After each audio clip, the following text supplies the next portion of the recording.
What's up guys, welcome back to the channel. Just got back from the gym and realized that I have a few items that I need to pack and ship. We have a few things from eBay sales, and then I also sold a pair of shoes on GOAT. So I'm going to go over those items that sold, show you what I paid for them, show you what they sold for, and then the total profit that I'm going to collect off of each item that I sold. I also want to show you guys my new label printer. Check it. Boom, new Rolo. I've never had a label printer before. That was actually called out on our cook group, Bread and Butter. To my understanding, that printer actually has a little bit of a resale value, so I could have actually flipped that on eBay if I wanted to. But I am going to use that myself. It will help me minimize materials that I'm going to use. When it comes down to shipping items, I won't have to use tape. I won't have to use paper for my printer. I'm just going to use labels. It's a thermal printer. Don't need any ink. So in the long run, it's going to be a good investment for me to maximize my profits and minimize my shipping costs. So shouts to Bread and Butter for that one. If you like what you've been seeing on this channel, drop a sub. It helps me a lot. Hop on over to IG, drop a follow there. The handle is the same, @AllAB Sneakers. Let's take a look at the items that sold.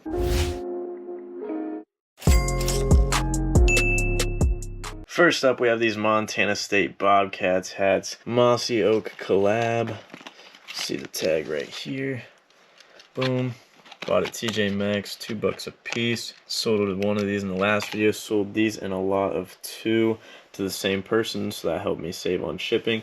Paid $2 a piece, sold them for $17.99 each. The next item that sold is this Nickelodeon hoodie. Picked this up at Marshall's for a whopping $8. It was marked down on their red tag. Sold this for $38.99 and saved a bundle on shipping. This weighed in at 15 ounces, so it qualified for first class shipping, and I was able to save a few bucks there and leave some more meat on the bone. We have another hat that sold here. This is the Gatorade Jordan collab. It's a youth size adjustable hat. Retail tag on this was $25. I paid $7.99 for it. I'm gonna have to scratch that off. All these items that I ship, I do take the discount price tags off. Obviously, we don't want mad customers. Sold this hat for $14.99 plus $4.99 ship. And lastly, we have a pair of Retro 1 OG High, the Obsidian colorway. Retail tag on these was $160. I got somebody to pull the trigger on these on GOAT for $510. I'll talk about how the fees and everything work on that just in a minute.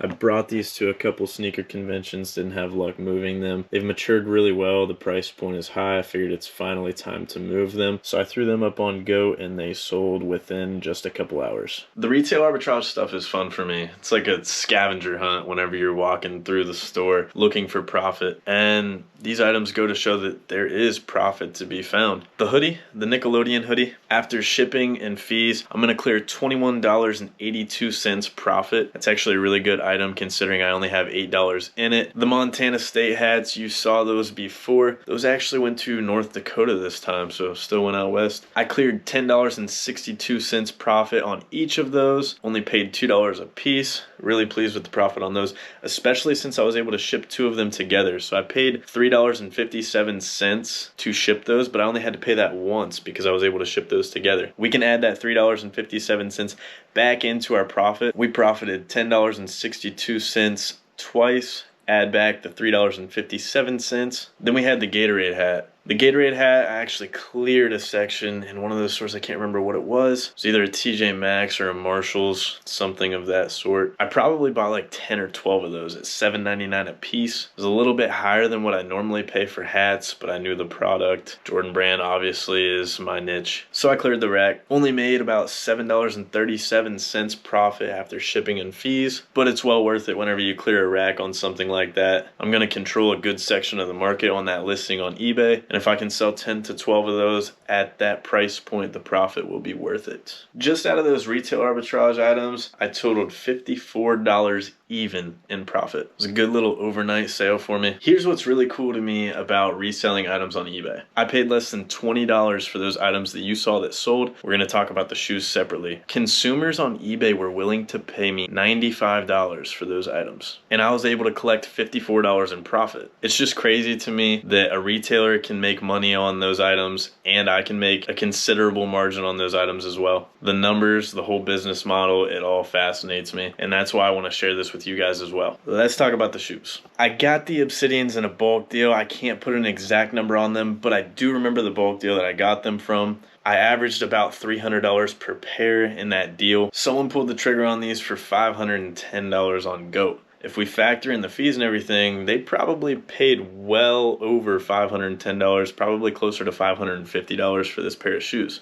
I took these to a few sneaker conventions, didn't have a lot of luck. They've matured quite a bit, the value's high, the demand's a little bit lower for them now because the price point is so high on them. But there are buyers out there. Don't be afraid to hold sneakers and let them mature and reach that value. There will still always be buyers out there. It might just take a little bit longer time to find them. They sold quick once I listed them on GOAT. I'm going to clear just over $450 after fees. So for me, I'm going to call that a $150 profit. The $150 profit is why I hold shoes and let them mature in value rather than quick flipping them.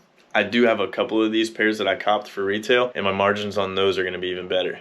The Obsidians only retailed for $160. If I can clear around $450 to $500 per pair on those, I'm going to make out pretty well. I still have like 3 or 4 pairs of those on ice.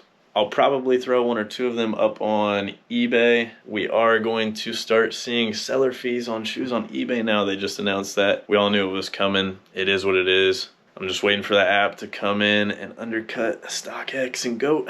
But until that happens, we're going to keep riding the wave. So I'll probably sell 1 or 2 of those on GOAT, StockX, eBay. Probably take advantage of a few of those on eBay before the fees kick in. Total profit off of this small haul was just over $210, about $210.55 to be exact after fees, shipping, and cost of goods sold. I'm blessed to be able to do what I love, buy and sell sneakers, buy and sell on eBay. I'm really thankful for my friend Adam on getting me into retail arbitrage. Wouldn't have learned half of what I know without him. $210 in a day is pretty sweet for a side hustle. I'm still able to work a full-time job, have my own business endeavors, and then make this on the side. Retail arbitrage is something that you can set a low budget to start. Don't be afraid to try it out. Find your area of interest, hit these stores up, check comps, see if you can make some money. If not, you can always take those items back. There is little to no risk whenever it comes to buying and selling items. It's worth a shot, and I'm learning that there is money out there to be made everywhere. Don't miss the wave. Thanks for joining this What's Sold video, and don't forget, this is all about sneakers.